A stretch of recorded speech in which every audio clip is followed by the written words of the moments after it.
Now, one of the things I wanted to mention to you, just while I was in the middle of doing this, so it's not prepared or anything like that, is, when you mix colours, how do I go about mixing a colour in preparation for doing, this is a bullfinch by the way, for doing the colour on the belly of this bullfinch, which is a bright orange. I'll try and show you on the tablet actually. If I can get the tablet off my little holder, I'll put it on there so I can just show you what I mean. So bear with me 1 minute. Right, so this is the one. So when you look at this lovely bullfinch here, look how bright that orange is. You can just about make it out on the tablet, I never realised that. If I had a printed out version, it could be much easier to see. But that'll give you some ideas of the kind of colours I'm looking for this male bullfinch. So how am I going to get that kind of orangey, yellowy, browny kind of colour? Because there's more than one colour in there. When you kind of look at this carefully, because I'm getting a bit of glare on there, I know. You can see within there's quite a lot of orange. There's also brown, a little bit of black in there as well. And it's just trying to work out the different kind of gradations of shade that we need.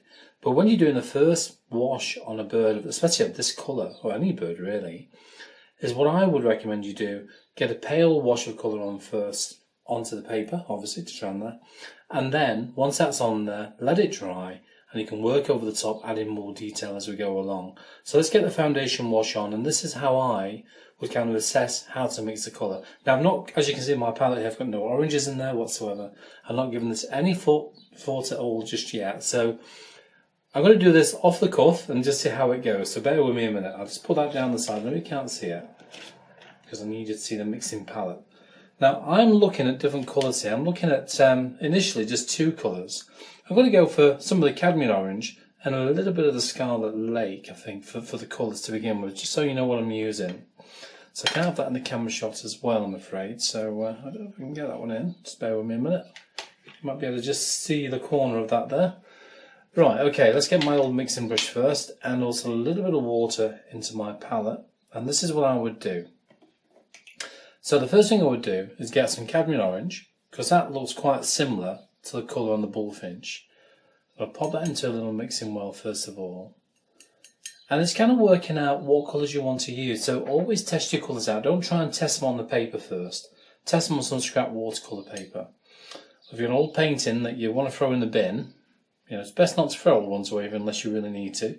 But if you have, chop it up or use the back of it and just cut them down into little strips of watercolour paper, which you can then use in turn for testing on. Right. I'm one of those people, when you get watercolour paper and you think, oh no, I don't want to waste it, I want to do a completed painting every time. That's the kind of person I am, because I don't like wasteful society. So I tend to kind of make use of the paper that I use. And if it means trying to do a finished painting each time, then that's what I'll try and do.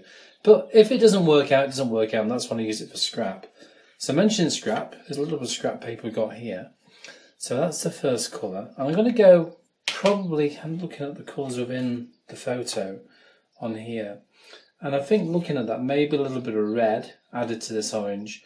And I'm going to try, I've got 3 different reds in my palette. I've got the Opera Rose, I've got the Scarlet Lake, and I've got Alizarin Crimson, which are these 3 here. So I'm going to try out first of all. I think that's probably going to be as closest to it. It's only through experience, by the way, you do this. I don't think I'll need a lot though. But take your time, because there's never any rush to do this, okay? So the first colour I'm going to use is this one. So that's cadmium orange, and just a touch of Scarlet Lake. Now, if you do it towards the edge of the card, that will enable you to kind of offer it up towards the photo itself. You can see that's far too orange for that. I want to mix that particular colour. So I want a little bit more red. Okay, so let's go back for the Scarlet Lake. A bit more in the mixing palette. Try that one again. Okay. Not a lot of difference really on that one, I don't think. So again, a little bit too orange. Remember, this is the foundation wash, just that first base wash. That's all we need to think about. A bit more Scarlet Lake. Go redder. Always add a little bit at a time, not too much at once. Well, now that's, as you can see, definitely got more red in there now. Right, that's just right to the edge of the card, and that's looking better. Now, that would do as a foundation wash. I will need it fairly bright for that. But to dullen that colour down, what I would then do, I'll grab a little bit out of there, because I know it's about right. Always mix more than you think you'll need, by the way. I always tend to. And pop some of that into a separate mixing well on your palette. And then to dullen it, to go for the darker shades, just get my photograph again for you. When you look at the darker shades within the large photo, you can see there's a bit of a, you want to dullen this down, add a little bit of brown to it. Black tends to be a bit bland, a bit flat on its own if you use black. But I'm going to put a bit of brown in there, a little bit of burnt umber. A bit more, I think, just initially. Just to dullen that down.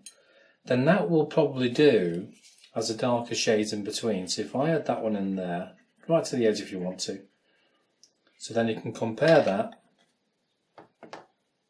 directly to the darker shades within there. So that's one dark shade, okay, initially. And then going to go for a little bit more burnt umber, add that one into the palette, and then try a darker version yet again of that same colour. Got a little bit more there. Alright. So that's another version of that. Okay, so that's better. Now if you wanted to, at that point, you can add just a touch of black into there as well for a third colour. You have to go into a separate well. I'll have to mix that one again now. And then you've got an even darker colour there for the really dark lines, not many of them, within the belly. So that'll give you some idea how I would kind of work out and roughly test out, first of all, on some scrap paper, just a little bit of card up here, on how I'm going to work out the colours before I put it onto the watercolour paper. The consistency of the paint, if you remember, I tend to think of 3 or 4 different consistencies. So you've got watery, you've got milky, you've got creamy, and you've got thick. Alright, so watery, milky, creamy, and thick. So it's for you to test out on the paper the consistency first. But when you're working on a background wash, just a foundation wash, go for a water mix to begin with. Start light, and eventually you can go darker and darker and darker with every layer that you do.